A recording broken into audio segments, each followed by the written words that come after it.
Hey everyone, it's Jakov, and I'm back with a new video in my series Units of Total War Rise of Mordor, with the faction being looked at today being the Goblins, a faction newly added to the mod in its most recent major update. If you're new to the channel, in this series I look at a faction in the mod Rise of Mordor for the game Total War Attila, the mod linked in the description, going over the history of the faction within the books and films of Tolkien's universe before looking at the real-life civilizations that inspired them. After that, I look at the units of the faction, discussing their battlefield role, as well as looking at their equipment and seeing how historically authentic the units are. Now that you understand what topics this video will cover, let's look at the history of the Goblins. Goblins are, depending on your point of view, either just a synonym for orcs as the books tend to portray them, or a subspecies of smaller orc as they are shown in the films. Essentially, the way I consider it is that all goblins are orcs, but not all orcs are goblins. The goblins generally being the weakest of all orcs, mainly residing in mountain strongholds and settlements.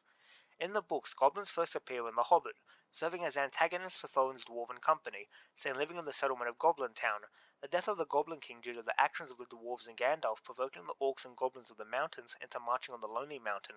leading to the Battle of the Five Armies in which goblin populations are decimated, reducing their power significantly.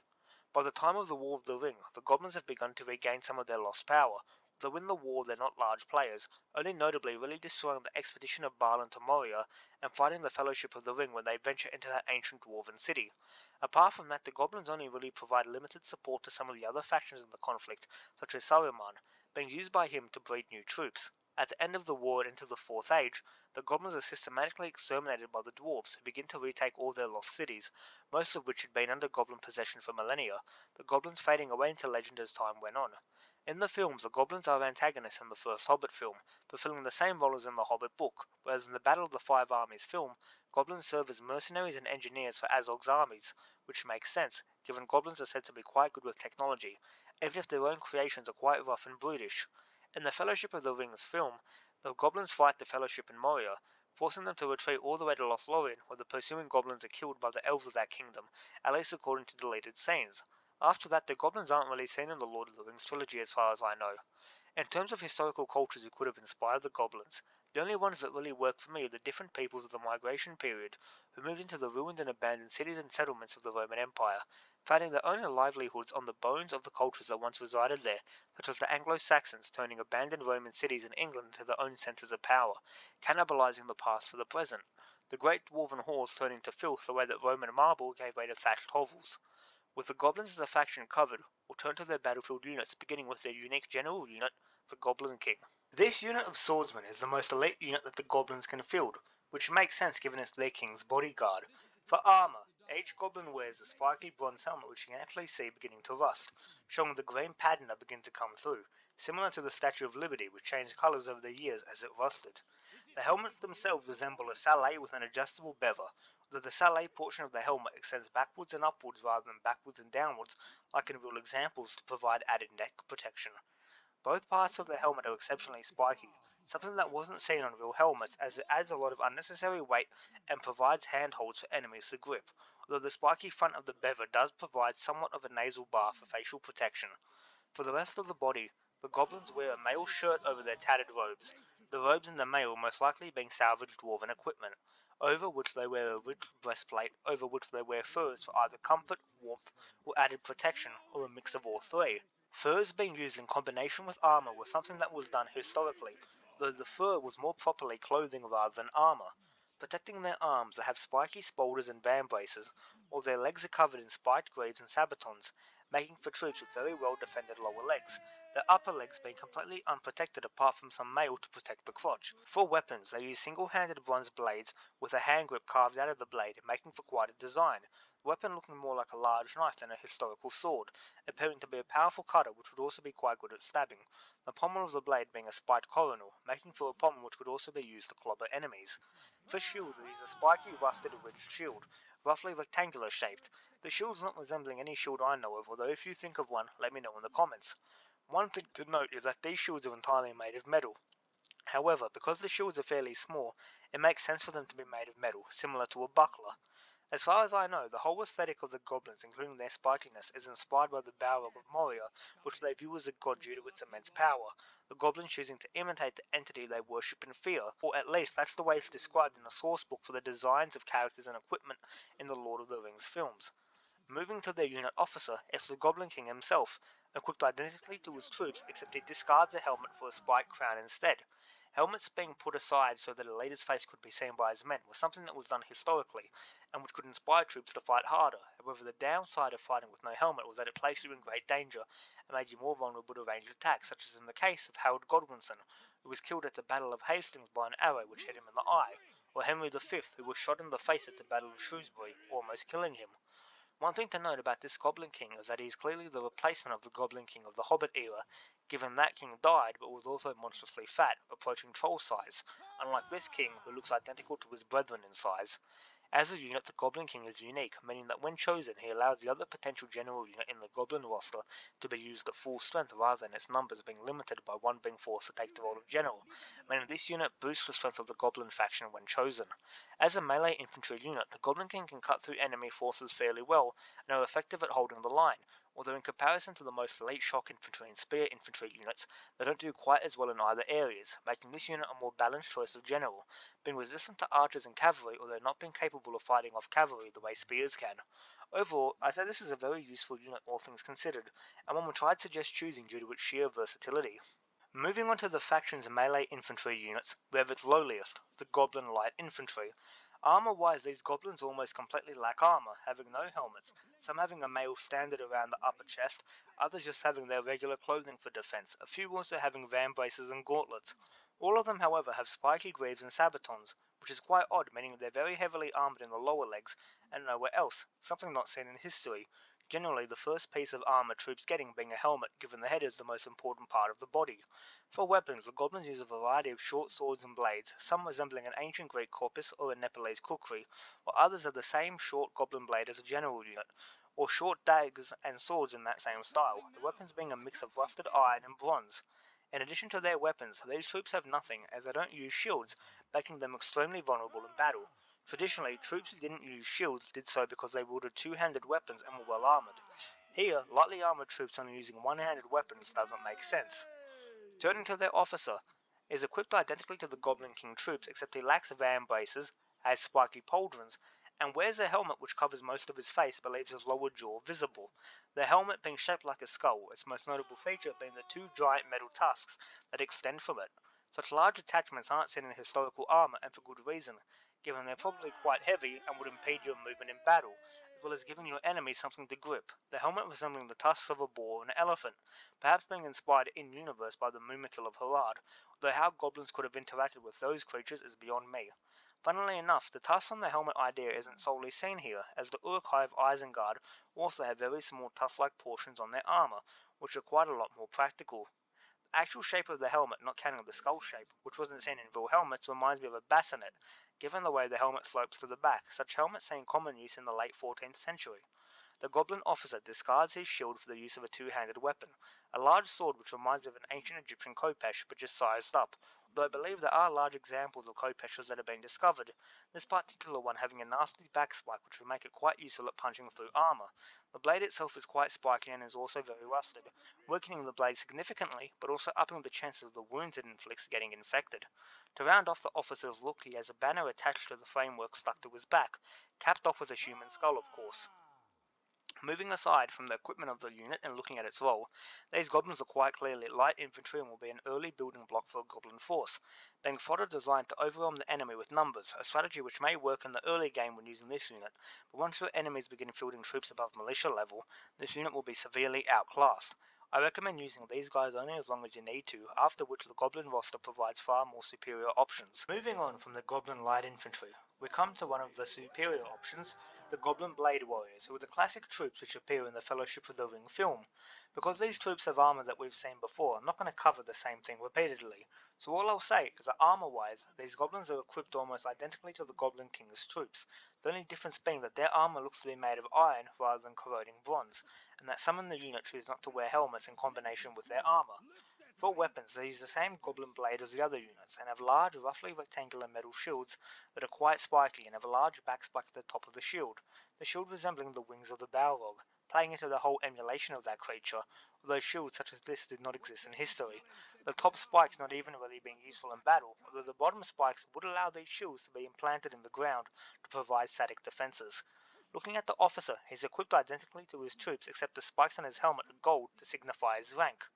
As a unit, the Goblin Blade Warriors will make up the core of your infantry forces, being a fair match against enemy forces that they're expected to face, not being absolutely vulnerable to everything like the previous unit. I absolutely recommend getting this unit as quickly as possible and replacing the Goblin Light Infantry with them. These guys giving you good service all the way up to the late game. Moving up from the Goblin Sword Warriors, we come to the most elite melee unit the faction can field, the High Chieftains Guard. Equipment-wise, these troops are equipped identically to the Goblin King troops in armor, shields, and swords. The only difference between the two units being that the officer for this unit is a regular warrior with a skull banner on his back. Moving on to their unit role, these guys are the second general choice for the Goblins and as such are a top tier unit, outclassing the other infantry in the faction by a mile. As such, the unit is restricted with a max of 3 per army, meaning that if you choose one as your general, you only really have 2 available to you without threatening your general. As a general unit, the High Chieftains Guard are pretty tough, essentially being a palette swap of the Goblin King at the end of the day.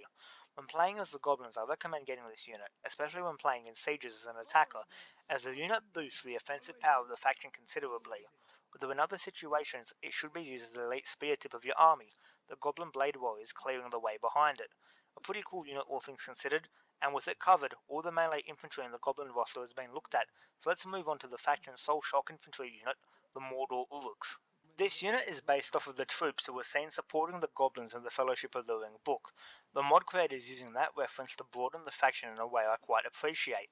Looking at the troops themselves, they're all equipped identically to the Uruk units in the Mordor roster, wearing a range of helmets that look to be inspired by stereotypical Viking helmets, skull caps and sauvelliers, Alexander's companion cavalry helmets to some degree, and bassinets with flared rims. Protecting the body, they wear either mail or scale hauberks, or occasionally a mix of the two, over which they have articulated breastplates and pauldrons, their arms generally being protected by spaulders or their armoured hauberks combined with vambraces, some also having gauntlets while others wear leather gloves. Finally, for their legs they wear plate folds and have greaves and sabatons. Finishing off their look, the uruks also have furs combined with their armour, which makes sense given these troops are operating in wintry mountain terrain, quite different from the heat and deserts of Mordor, so a change of clothing makes sense. For weapons, these troops use large two-handed swords with wicked spikes at the top, this weapon actually being used by the berserkers of Isengard, perhaps suggesting that the alliance between Sauron and Saruman led to Saruman giving some limited support in the form of equipment to Sauron's forces operating near his realm. Obviously, as this unit is shock infantry, they don't have a shield, although looking at the unit officer who's equipped just as his men when it comes to armour, he in fact has a shield, a large metal shield that resembles a cross between a kite shield and a heater shield, such a shield not really being historical given that shields of such large size, made completely of metal, didn't exist, as the weight of such shields as well as technological limits in forging such large pieces of metal made them impractical. For a weapon, the Uruk officer uses a guardless blade that resembles a machete, with its heavy cutting blade. Moving on to the unit role, these Uruks are the sole shock infantry option the faction has available to it, meaning that they give the faction much needed flexibility in hitting power. These troops are almost always a necessity when playing as goblins, especially when on the offensive in sieges, where they'll put in good use clearing out enemy positions the way that few other units in the roster can. However, because these troops are visitors from Mordor, they're limited in their numbers, only 3 being in an army, meaning they can't be amassed and should be conserved at all times in battle as you can't afford to lose them. A great unit and one which should always be up a prospective Goblin General's sleeves. Moving on from the Goblin Shock Infantry, we come to the Goblin Axe Infantry, starting with the Goblin Scrappers. Just by looking at these guys, you can see that they're lightly equipped, having the same armour, or lack of, as the Goblin Light Infantry, none having helmets but some choosing to use their hoods. For weapons, these goblins use a variety of axes, some being bearded, others resembling hatchets, and some having cut out portions in the blade and having back spikes. By and large, these weapons are actually dwarven equipment which was plundered by goblins after the capture of dwarven settlements and the raiding of their armories, or from looting the dead. Turning to their shields, they have wooden shields in the shape of a square, with spiked metal caps at the end of the shield. Square-shaped shields seeing service in history, these ones mainly taking the role of a large buckler. In combination with these wooden shields, the goblins use rusted diamond-shaped dwarven shields, further showing off just how much the goblins recycle enemy equipment. Such shields not really being that historic when it comes to shape, although shields of that size being made of metal is very historic.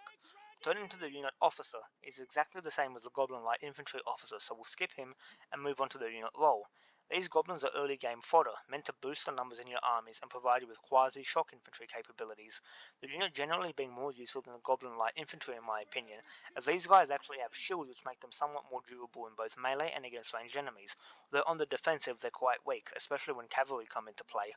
A somewhat useful unit in the early game, it should be phased out once better units become available to you. Moving up from the Goblin Scrappers in terms of quality, we have the Night Raiders. This unit of axemen have the same tusked helmet as the other unit officers, wearing rusted mail shirts for body armor, with spiked pauldrons for their shoulders and greaves and sabatons for their legs and feet.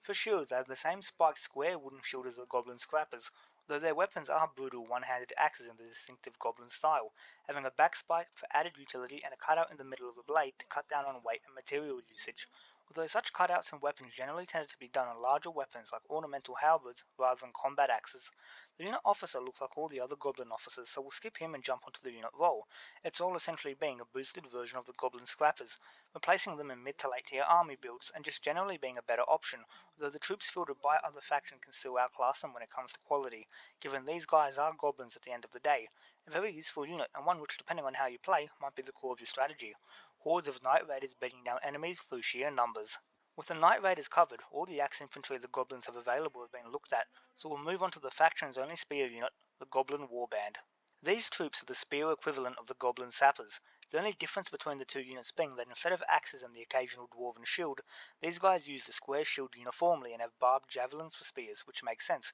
given that for such small beings a javelin would be a spear, the needle-pointed weapon with its sharp barbs looking more suited to hunting fish than killing foes. Skipping the standard goblin officer, these guys are an early building block of goblin armies, providing you with a spear line of sorts, who are somewhat durable, given their rabble nature, actually potentially fending off early game cavalry. As the game goes on, however, these goblins fall behind very quickly, and unfortunately for the faction, don't really have an advanced spear unit which directly replaces them, meaning you may be forced to switch over to other types of troops when phasing these guys out. With the only spear unit the faction has covered, let's move on to its polearm units, beginning with the Underground Wardens. Armor-wise, these troops are identical to the Night Raiders, swapping out axes and shields for what I can only really describe as a bill of sorts, with a spiky tip for stabbing cavalry and getting through the gaps in enemy armor, and spiked portions for catching enemy weapons and armor.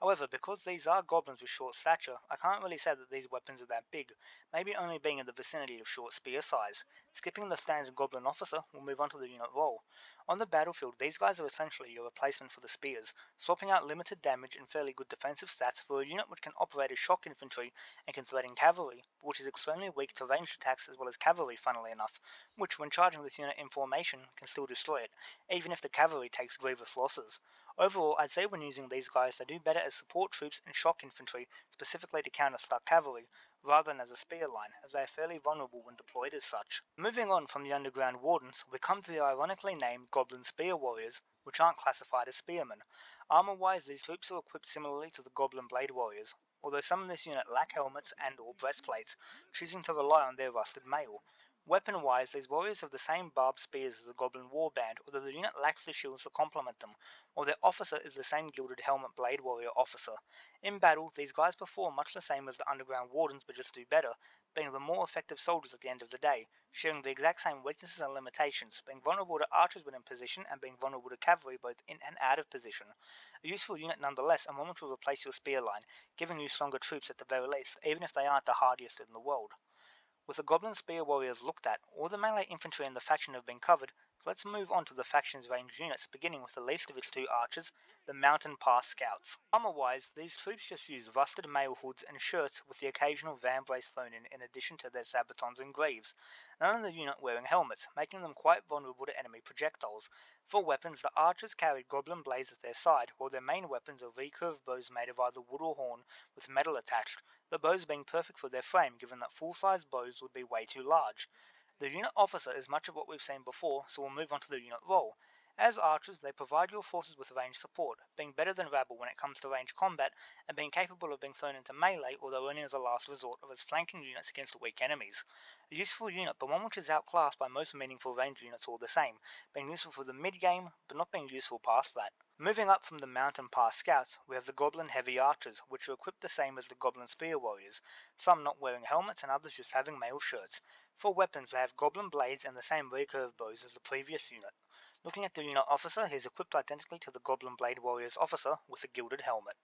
As an archer unit, these guys are the best ranged forces the faction can field, being a match for most medium archers in the game, although elite archers outpace them by a fair bit. In melee, they don't do the best in the world, although they can put in some meaningful service at the very least. Overall, this unit will make up the bulk of your archers for the late game, being the not very impressive peak of the faction's ranged power. Moving on from the archer line, we come to the only skirmisher unit in the faction, the Snaga Javelins, who like their name suggests are the lowest ranking slaves among the orcs. Armor-wise, these guys only have van braces occasionally, as well as greaves and sabatons, using the standard square shields for defense, similar to the way a peltas would use the shield when engaging in skirmishes. For weapons, the goblins have various bronze and iron daggers, as well as small barbed javelins for throwing, such weapons commonly being used by skirmishers and in a pinch, being able to be put into use as a cut-down spear if necessary. Skipping their standard unit officer, we'll move on to the unit role.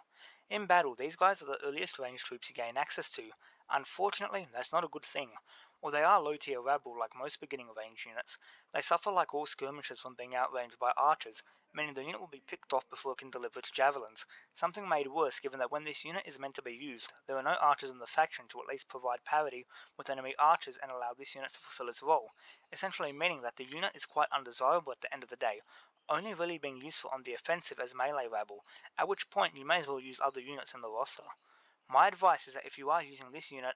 make sure to phase it out as quickly as possible with the archers the goblins have available to them. Moving on from the Snaga Javelins, we come to a new category of unit added to the mod in the most recent update, the Mountain Trolls. Looking at these ferocious creatures, they're almost unarmored, relying on their incredibly tough skin to keep them safe, their only armor being the metal helmets they wear, their helmets having cheek guards and a nasal guard, their helmets resembling a scaled up version of the uruks helmet or a monstrous Roman Gallic helmet with an added nose guard. For weapons, these trolls carry large tree trunks with spikes, using these and their sheer size to smash into enemy formations, then crush and send enemies flying. As it appears they lack a unit officer, we'll move on to their battlefield role. When it comes to combat, these are the ultimate shock troops the faction can field and somewhat of a counter to cavalry. The major weakness this unit has is that it's somewhat vulnerable to enemy pikes and ranged units, especially skirmishers, although when the unit is stuck in melee and surrounded, its incredible high health and toughness can be negated by pure numbers, shock troops being quite useful at putting a dent in them.